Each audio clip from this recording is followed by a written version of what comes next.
Hallelujah. ದೇವರ ಪರಿಶುದ್ಧಾದ ನಾಮಕ್ಕೆ ಸ್ತೋತ್ರವಾಗಲಿ.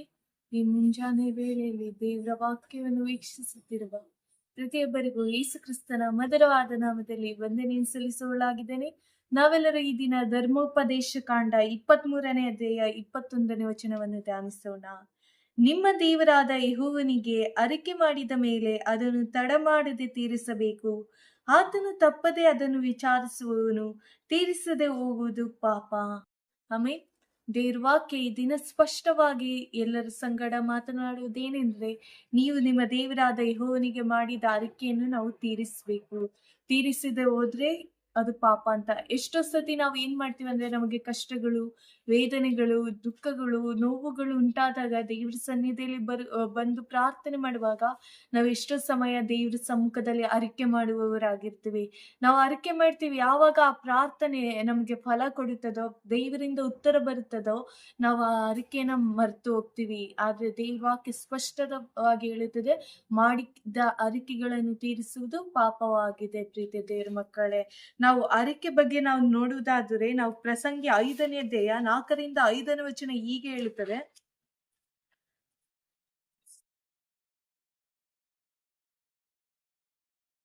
4ರಿಂದ 5ನೇ ವಚನ ಹೀಗೆ ಹೇಳುತ್ತದೆ, ನೀನು ದೇವರಿಗೆ ಅರಿಕೆಯನ್ನು ಕಟ್ಟಿದರೆ ಅದನ್ನು ತೀರಿಸಲು ತಡ ಮಾಡಬೇಡ. ಆತನು ಮೂಢರಿಗೆ ಒಲಿಯನು.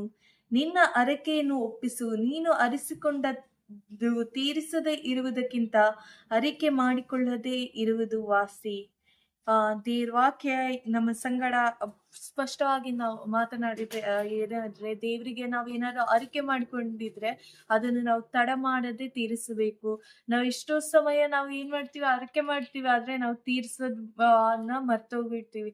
ಎಷ್ಟೋ ಸಮಯ ಅರಿಕೆ ಮಾಡಿರ್ತೀವಿ, ಬಟ್ ತೀರಿಸ್ತೀವಿ, ಆದ್ರೆ ಲೇಟ್ ಆಗಿ ತುಂಬಾ ತಡವಾಗಿ ನಾವು ತೀರಿಸುವವರಾಗಿರ್ತೀವಿ.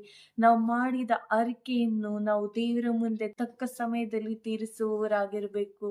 ಯಾಕೆಂದ್ರೆ ದೇವರು ಮೂಢರಿಗೆ ಒಲಿಯನು. ಮೂಢರು ಏನ್ ಮಾಡ್ತಾರೆ ಅಂದ್ರೆ, ಮೂಢರಂದ್ರೆ ಜ್ಞಾನ ಇಲ್ಲದವರು ಸುಮ್ನೆ ಬಾಯಿಂದ ಅರಿಕೆ ಮಾಡಿಬಿಡ್ತಾರೆ, ಬಟ್ ದೇವರಿಗೆ ಅದನ್ನು ತೀರಿಸುವುದಿಲ್ಲ. ಎಷ್ಟೋ ಜನ ಇದೇ ರೀತಿ ಮಾಡ್ತಾರೆ. ಎಷ್ಟೋ ಸಮಯ ಅವರಿಗೆ ಅರಿಕೆ ತೀರಿಸ್ಬೇಕಂತ ಆಸೆ ಇರುತ್ತೆ, ಆದ್ರೆ ಅದೇ ಸಮಯದಲ್ಲಿ ಕಷ್ಟಗಳು, ದುಃಖಗಳು, ವೇದನೆಗಳು, ಸಾಲಬಾಧೆಗಳು, ಮನೆಯವರಿಗೆ ಅನಾರೋಗ್ಯಗಳು, ಇನ್ನೂ ಅನೇಕ ತಡೆಗಳನ್ನು ಸೈತಾನನು ತಂದಾಕುವವರಾಗಿರ್ತಾರೆ. ಯಾವಾಗ ಆ ತಡೆಗಳು ಬರ್ತವೋ ಅವಾಗ ಅವರು ಆ ಮಾಡಿದ ಅರಿಕೆಯನ್ನು ತೀರಿಸದೆ ಹೋಗ್ಬಿಡ್ತಾರೆ. ನಾವು ಎಂತ ಕಷ್ಟವಾದರೂ ಸರಿ, ಎಂತ ವೇದನೆ ಬಂದ್ರು ಸರಿ, ಎಂತ ಒಂದು ಇಕ್ಕಟ್ಟು ಬಂದ್ರು ಕೂಡ ನಾವು ದೇವರಿಗೆ ನಾವು ಏನು ಅರಿಕೆ ಮಾಡಿರ್ತೀವೋ ಅದನ್ನು ನಾವು ತೀರಿಸಬೇಕು. ಯಾಕಂದ್ರೆ ಎಷ್ಟೋ ಸಮಯ ನಾವು ಮನುಷ್ಯರು ನಾವು ಬಾಯಿ ದುಡುಕಿ ದೇವ್ರ ಸಮ್ಮುಖದಲ್ಲಿ ದೇವರ ಮುಂದೆ ನಾವು ಅರಿಕೆ ಮಾಡಿಬಿಡ್ತೀವಿ. ಬಟ್ ನಾವು ಅರಿಕೆ ಮಾಡಿದ್ದನ್ನ ದೇವ್ರು ವಿಚಾರಿಸದೆ ನಮ್ಮನ್ನು ಬಿಡುವುದಿಲ್ಲ. ನಾವು ಅರಿಕೆ ಮಾಡಿದ್ನ ನಾವು ತೀರಿಸ್ಬೇಕು. ನಾವು ಅರಿಕೆಗಳನ್ನು ತೀರಿಸುವಾಗ ಎಷ್ಟೋ ನಮ್ಗೆ ತಡೆಗಳು ಇರ್ತವೆ ಪ್ರೀತಿಯ ದೇವ್ರ ಮಕ್ಕಳೇ. ಆದರೆ ತಡೆಗಳು ಇರುವಾಗಲೂ ನಾವು ದೇವ್ರ ಸಮ್ಮುಖದಲ್ಲಿ ಬಂದು ಅರಿಕೆಯನ್ನು ತೀರಿಸುವುದಾದ್ರೆ ದೇವ್ರು ನಮ್ಮನ್ನು ಆಶೀರ್ವದಿಸುವವನಾಗಿದ್ದಾನೆ. ನಾವೇನಾದ್ರೂ ಅರಿಕೆ ತೀರಿಸ್ಲಿಲ್ಲ ಅಂದ್ರೆ ನಾವು ಪಾಪಕ್ಕೆ ಗುರಿಯಾಗಿರ್ತೀವಿ. ನಾವು ಅದೇ ರೀತಿ ಕೀರ್ತನೆಗಳು 50ನೇ ಅಧ್ಯಾಯ 14ನೇ ವಚನ ಹೀಗೆ ಹೇಳುತ್ತದೆ, ಸ್ತುತಿ ಯಜ್ಞವನ್ನೇ ದೇವರಿಗೆ ಸಮರ್ಪಿಸಿ ಮಾಡಿದ ಅರಿಕೆಗಳನ್ನು ಪರಾತ್ಪರನಿಗೆ ಸಲ್ಲಿಸಿರಿ. ನಾವು ಪ್ರಾರ್ಥನೆ ಮಾಡಿ ನಾವು ಅರಿಕೆ ಮಾಡಿಕೊಂಡಾಗ ದೇವ್ರು ಆ ಪ್ರಾರ್ಥನೆಗೆ ಉತ್ತರ ಕೊಟ್ರೆ, ನಾವು ಮಾಡಿದ ಒಂದು ಕಾರ್ಯಗಳಲ್ಲಿ ಅಥವಾ ಪ್ರಾರ್ಥನೆಯಲ್ಲಿ ದೇವ್ರು ಜಯ ಕೊಟ್ರೆ, ನಾವು ದೇವರಿಗೆ ಮೊದಲು ಕೃತಜ್ಞತಾ ಸ್ತುತಿಯನ್ನು ಸಲ್ಲಿಸುವವರಾಗಿರಬೇಕು. ಹಾಗೂ ನಾವು ಹೊತ್ತಂತ ಅರಿಕೆಗಳನ್ನು ನಾವು ತೀರಿಸುವವರಾಗಿರಬೇಕು. ನಾವು ಎಷ್ಟೋ ಸಮಯ ಏನ್ ಮಾಡ್ತೀವಿ ಅಂದ್ರೆ, ನಾವು ದೇವ್ರ ಸಮ್ಮುಖದಲ್ಲಿ ಅರಿಕೆ ಮಾಡಿರ್ತೀವಿ, ಎಷ್ಟೋ ಸಮಯ ನಾವೇ ಮರ್ತು ಹೋಗಿರ್ತೀವಿ. ನಾವು ದೇವ್ರು ಮುಂದೆ ಏನ್ ಅರಿಕೆ ಮಾಡಿದ್ವಿ ಅನ್ನೋದನ್ನೇ ಮರ್ತು ಬಿಟ್ಟಿರ್ತೀವಿ. ಆದ್ರೆ ದೇವರು ಎಲ್ಲವನ್ನು ಬಲ್ಲಾತನು. ಪ್ರೀತಿಯ ದೇವರ ಮಕ್ಕಳೇ, ದೇವರು ಅದಕ್ಕೆ ಲೆಕ್ಕ ಕೇಳುವಾತನಾಗಿದ್ದಾನೆ. ನಾವು ದೇವರ ಮುಂದೆ ಪಾಪಿಗಳಾಗಿ ನಿಂತುಕೊಳ್ಳಬಾರದು. ಅಷ್ಟೇ ಅಲ್ಲ, ನಾವು ಏನ್ ಮಾಡ್ಬೇಕಂದ್ರೆ, ನಮ್ಮಿಂದ ಒಂದು ಅರಿಕೆಯನ್ನು ತೀರಿಸಲಾಗದಂತ ಅರಿಕೆಯನ್ನು ನಾವು ತಗೋಬಾರ್ದು. ಎಷ್ಟೋ ಸಮಯ ನಾವು ಅರಿಕೆ ಮಾಡ್ತೀವಿ, ದೊಡ್ಡದಾಗಿ ನಮ್ಮ ಒಂದು ಶಕ್ತಿ ಮೀರಿ ನಾವು ದೇವರ ಬಳಿ ಅರಿಕೆ ಮಾಡ್ತೀವಿ. ಬಟ್ ದೇವ್ರು ಎಲ್ಲೂ ಹೇಳಲಿಲ್ಲ ನೀನು ಅರಿಕೆ ಮಾಡ್ಬೇಕು ಅಂತ. ನಾವೇ ದೇವರ ಸಮ್ಮುಖದಲ್ಲಿ ಬಂದು ನಮಗೆ ಆಗದಷ್ಟು, ನಮಗೆ ಶಕ್ತಿ ಮೀರದಷ್ಟು ನಾವು ಅರಿಕೆ ಮಾಡಿ ಅದನ್ನು ತೀರಿಸದೇ ಇರುವುದು ಕೂಡ ಪಾಪವಾಗಿದೆ. ನಾವು ಅರಿಕೆ ಮಾಡುವಾಗ ನಮ್ಮಿಂದ ಏನು ಸಾಧ್ಯವಾಗುತ್ತದೋ, ನಾವು ಅರಿಕೆ ಮಾಡೋದಕ್ಕಿಂತ ಮುಂಚೆ, ನಾವು ನಮ್ಮ ಬಾಯಿ ದುಡುಕುವುದಕ್ಕಿಂತ ಮುಂಚೆ ನಮ್ಮನ್ನು ನಾವು ಯೋಚನೆ ಮಾಡ್ಕೊಳ್ಬೇಕು, ನಮ್ಮನ್ನು ನಾವು ವಿಚಾರಿಸ್ಕೊಳ್ಬೇಕು. ನನಗೆ ಈ ಅರಿಕೆಯನ್ನು ದೇವರ ಮುಂದೆ ನಾನು ಮಾಡ್ತಾ ಇದ್ದೀನಿ, ಇದನ್ನ ಮಾಡಿದ್ರೆ ನನಗೆ ತೀರ್ಸಕ್ಕಾಗುತ್ತಾ ಇಲ್ವಾ ಅಂತ ನಾವು ವಿಚಾರಣೆ ಮಾಡ್ಕೊಂಡು ನಮ್ಮನ್ನು ನಾವು ಪ್ರಶ್ನಿಸಿಕೊಂಡು ಆಮೇಲೆ ನಾವು ಅರಿಕೆಯನ್ನು ಮಾಡಬೇಕು. ನಾವು ಯಾಕೆಂದ್ರೆ ಅರಿಕೆ ಮಾಡದೆ ತೀರಿಸದೆ ಇರುವುದು ಪಾಪ ಆಗಿರುತ್ತೆ. ಎಷ್ಟೋ ಸಮಯ ಅರಿಕೆ ಮಾಡಿ ತೀರಿಸದೆ ಇದ್ದಿದ್ರಿಂದನೇ ನಮ್ಮಲ್ಲಿ ಕಷ್ಟಗಳು, ವೇದನೆಗಳು ಉಂಟಾಗುತ್ತದೆ. ನಾವು ದೇವರ ಸಮ್ಮುಖದಲ್ಲಿ ನ್ಯಾಯ ವಿಚಾರಣೆದ ದಿನದಲ್ಲಿ ದೇವರ ಮುಂದೆ ನಾವು ನಿಂತಾಗ, ನಾವು ಮಾಡಿದ ಅರಿಕೆಯನ್ನು ನಾವು ತೀರಿಸಲಿಲ್ಲ ಅಂದ್ರೆ ದೇವರು ನಮ್ಮ ಒಂದು ಐ ಮೀನ್ ದೇವರು ನಮಗೆ ಪ್ರಶ್ನಿಸುವ ಆತನಾಗಿದ್ದಾನೆ. ಎಲ್ಲ ಜನರ ಮುಂದೆ ನಮ್ಮನ್ನು ವಿಚಾರಿಸುವ ಆತನಾಗಿದ್ದಾನೆ. ಹಾಗೂ ನಾವು ಪಾಪಕ್ಕೆ ಗುರಿ ಆಗಿರ್ತೀವಿ. ನಾವು ಒಂದು ಸಮಯ ದೇವರ ಸಮ್ಮುಖದಲ್ಲಿ ನಾವು ಬಂದು ಯೋಚನೆ ಮಾಡೋಣ.